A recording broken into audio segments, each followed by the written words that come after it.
जब उसे पकड़ लिया जाता है। और मैं चाहूंगी कि एक बार ये जो फुटेज है बड़ी करके दिखाया जाए ताकि हमारे दर्शक भी देख पाए कि आखिर किस तरह से पुलिसकर्मी उस अपराधी को पकड़ते हैं जो गोली चलाता है। बावजूद इसके पुलिस के हाथ अब खाली है। जब पकड़ लिया जाता है तो उसे छोड़ा क्यों जाता है, और अगर छोड़ दिया जाता है तो फिर पकड़ने का ढोंग क्यों? आलोक जी।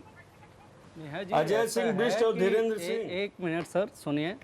ऐसा है कि जो सूर्य कुमार जी ने कहा वो बिल्कुल सही कहा। जब सूर्य कुमार जी, आपको ये भी पता होना चाहिए कि जब अगर आपको संरक्षण देने वाला सरकार का ही बंदा है तो आपके अंदर भय कहाँ से पैदा होगी?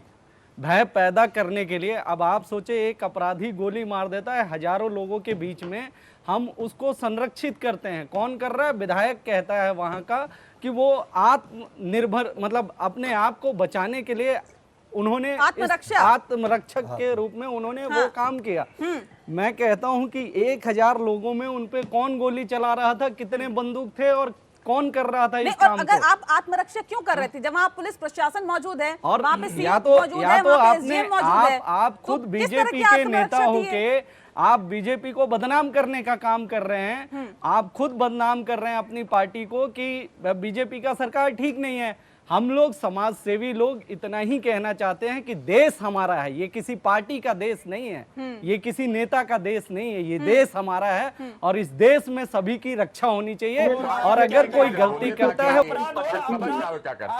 मुख्यमंत्री का जो दायित्व है, क्या आपको लगता है कि उसका निर्वहन वो ठीक से कर पा रहे हैं? क्या माननीय योगी आदित्यनाथ महाराज अपने मुख्यमंत्री? सर ये क्राइम है सर, किसी की हत्या हो जाती है कि यहाँ खून खराबा हो जाता है, गोलियां चल जाती है, क्या इसको राजनीतिक चश्मे से देखना चाहिए क्या आलोक जी? नेहा जी ऐसा है कि जब ये सत्ताधारी विपक्ष में बैठते हैं तो इनको जनता का ख्याल आ जाता है, जनता इनके लिए इम्पोर्टेंट हो जाता है, वो महत्व रखता है कि जनता के साथ दिक्कत हो रही है। लेकिन मैं अशोक जी की बातों को भी सही बताता हूं कि जब आपकी सरकार थी, मनोज जी ठीक है, मैं लौटूंगी सर आपके पास। मनोज जी मैं आऊंगी। आपने कितना रोकने का काम किया? आपने कितना रोकने का काम किया? अगर आप रोके होते तो आज थोड़ी व्यवस्था और सुधरी होती। लेकिन मैं जब भी देखता हूँ, जब भी सत्ताधारी विपक्ष में बैठता है उसको जनता की बहुत फिक्र होती है। जैसे ही वो फिर सत्ता में आता है वो जनता को भूल जाता है, क्योंकि उनको अच्छा इस देश की, इस प्रदेश की विडंबना है भी समझना पड़ेगा होते हैं राजनीतिक पार्टियां तो उनको जनता की याद आती है, और जब वो सत्ता पक्ष में होते हैं तो सब कुछ भूल जाते हैं। एक सवाल यहाँ पर मेरा कुमार अशोक जी आपसे है, क्योंकि आपको जाना भी है और मैं चाहती हूँ कि जल्द से जल्द आपसे सवाल यहाँ पे ले लिया जाए। कुमार अशोक जी, सवाल इस बात को लेकर है कि सर इस तरह की वारदात हो जाती है, बीजेपी के नेता की तरफ से इस तरह की वारदात होती है, मौजूदा विधायक अगर इस तरह का तर्क दें कि आत्मरक्षा के अंदर ये गोली चलाई गई, कि अगर नहीं चलाते तो उनके परिवार को खतरा था, तो क्या ये बेईमानी नहीं लगता? क्या नहीं लगता कि ये इस तरह के नेता कहीं ना कहीं बीजेपी की साख पर बट्टा लगा रहे हैं? देखिए, विधायक जी ने जो भी बात कही है सरासर गलत कही है। कोई विधायक न्यायालय नहीं हो सकता, ये निर्णय करना न्यायालय का काम है। बिल्कुल। और न्यायालय के आधार पर चिंतन नहीं कर सकते। हाँ। मैं ये भी मानता हूं पूरे तौर पर कि चाहे वो अपराधी कोई जाति का हो, किसी वर्ग का हो, किसी दल का हो, माननीय मुख्यमंत्री जी उसको बख्शने वाले नहीं है। और ये मुख्यमंत्री जी आज तक का जो हमारे 3.5 साल के रिकॉर्ड में एक नाम बता जाए कि जिसको हमने राजनीतिक संरक्षण दिया हो तो मैं राजनीति से इस्तीफा दे दूंगा। मुख्यमंत्री जी किसी को बख्शने वाले नहीं है। ये अपराधी बहुत जल्दी जेल में जाएगा। किस तरह की कार्रवाई होगी? ऐसे विधायक की कठोर कार्रवाई होगी। ठीक है, और जो विधायक जी ने मुझे बता दीजिए ना कि इतना वक्त हो गया सर ये वारदात को हुए। अब सुन लीजिए, एक सेकंड, बहुत जल्दी से मुझे जवाब दे दीजिए सर इसका, क्योंकि एक बीजेपी नेता की तरफ से गोली चला दी जाती है, अगर विधायक उनके फेवर में इस तरह का बयान देते हैं तो क्या उनके खिलाफ कार्रवाई नहीं होनी चाहिए? और अगर होगी तो कब होगी, कैसे होगी? उसके लिए भी एक लंबा इंतजार करना पड़ेगा क्या? विधायक जी के खिलाफ कार्रवाई करने का काम संगठन का है। संगठन उनके ऊपर निश्चित तौर पर कार्रवाई करेगा। इस तरह की बयानबाजी से विधायकों को बचना चाहिए। अगर बयानबाजी इस तरह की दी है निश्चित तौर पर उसके लिए वो दंडित होंगे। लेकिन सर किस बात का इंतजार किया जा रहा है? किस बात का इंतजार किया जा रहा है सर? उसके लिए बयान आपके सामने है, पूरी वारदात आपके सामने है, पुलिस की कार्यप्रणाली आपके सामने है। हर कार्य का करने का एक प्रक्रिया होती है। हाँ। और नियम होते हैं। हाँ। उसी नियम और प्रक्रिया से काम होता है। इस पर विश्वास रखिए, उनके ऊपर कार्रवाई होगी। दूसरी बात, जो अधिकारी अपनी मानसिकता अपनी परिवर्तित नहीं कर रहे हैं, उनके विरुद्ध भी कार्रवाई बहुत सख्त होने जा रही है। माननीय मुख्यमंत्री जी ने कल भी बैठक लिया है और रात के 12 बजे तक चली बैठक में उन्होंने त्योहारों के मद्देनजर भी और महिलाओं पर बढ़ते हुए अपराध के प्रति भी लोगों को संजीदा किया है। और उसमें कलेक्टर को भी कहा है कि अब खाली आईपीएस अधिकारी कप्तान नहीं, अब कलेक्टर भी जिम्मेदार होंगे।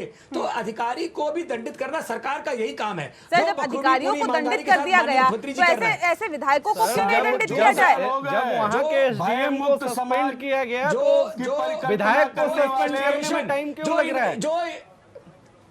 जो इन्वेस्टिगेशन ऑफ क्राइम है, इन्वेस्टिगेशन ऑफ क्राइम में हमारी पुलिस 97% पर है, जो पिछले सरकारों में अशोक जी एक सवाल आपसे है। अशोक जी खुल रहे हैं। अशोक जी एक सवाल आपसे कि जब वहां के सीओ एसडीएम को सस्पेंड कर दिया गया तो आप अपने विधायक को जो अपराधी के साथ खड़े हैं उनको क्यों नहीं बर्खास्त किया जा रहा है, क्यों नहीं निकाल दिया जा रहा है? आप अपने लोगों पे तो टाइम लगा रहे हैं, फिर जो सरकारी विभाग के लोग हैं उनको कैसे आपने फिर सस्पेंड कर दिया? तुरंत क्यों कर दिया सस्पेंड? क्या वो वहां खड़े थे इस वजह से?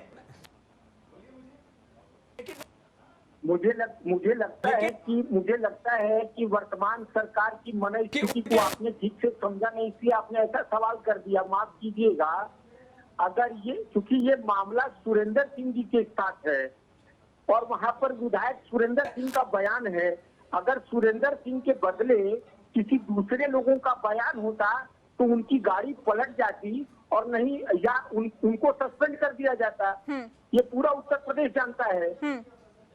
ठीक है। और दूसरी बात यह है कि और वहां से बढ़ जाइए, बलिया में सुरेंद्र सिंह बनाम कौशल चौबे। मैं आपको एक और बता देता हूँ, ये अभी दिनेश भाई हमारे बोल रहे थे कि किसी को बख्शने वाले नहीं है अजय सिंह जी, तो मैं इनको स्पष्ट बता देता हूँ। उत्तर प्रदेश की पूरी जनता ये जान चुकी है कि वहाँ बढ़ रहे अपराधियों को संरक्षण देने का काम कौन कर रहा है। और दूसरी बात, अपराधियों को भी जाति आधार पर बांट दिया गया। कोई भी राजनीतिक पार्टी से इससे अछूती नहीं है। अगर आप ये कहें कि हमारी कांग्रेस तो ऐसे अछूती है, तो सर कांग्रेस पे भी कई तरह के आरोप लगते रहे हैं और लगते हैं अभी भी, ऐसा नहीं है कि नहीं लगते। गोरखपुर में पंडित हरिशंकर तिवारी को तबाह किया जाता है, बलिया में कौशल चौबे को तबाह किया जाता है, वहीं ब्रिजभूषण सिंह को तबाह नहीं किया जाता, वहीं पर धनंजय सिंह के बारे में कोई प्रश्न नहीं है। सर सवाल इस बात को लेकर है ना कि ये खाकी और खादी की सांठगांठ कब तक चलती रहेगी? ये एक बड़ा और महत्वपूर्ण सवाल यहाँ बन जाता है। इससे कोई राजनीतिक पार्टी सर अछूती नहीं है, ना कांग्रेस, ना बीजेपी, ना सपा और ना तमाम और राजनीतिक पार्टी। इस बात को समझना होगा कि क्राइम आखिर क्यों बढ़ रहा है। इस बात को समझना होगा कि अगर क्राइम का ग्राफ बड़ा है तो क्यों बड़ा है, अपराधी बेखौफ है तो क्यों बेखौफ है, अगर पुलिसकर्मी अपना काम ठीक से नहीं निभा रहे हैं तो इसके पीछे की वजह क्या है। क्या ये खाकी और खादी का सांठगांठ है जिस वजह से जो अपराध है, जो अपराधी है, वो इतने फल फूल रहे हैं? जाहिर तौर पे यहाँ पर कई कदम उठाने की यहाँ पर जरूरत है ताकि जो हालात है वो बेहतर हो सके। बहरहाल बहुत शुक्रिया आप सभी मेहमानों का हमारे साथ इस खास चर्चा में शामिल होने के लिए। इसी के साथ लोकतंत्र में इतना ही। नमस्कार।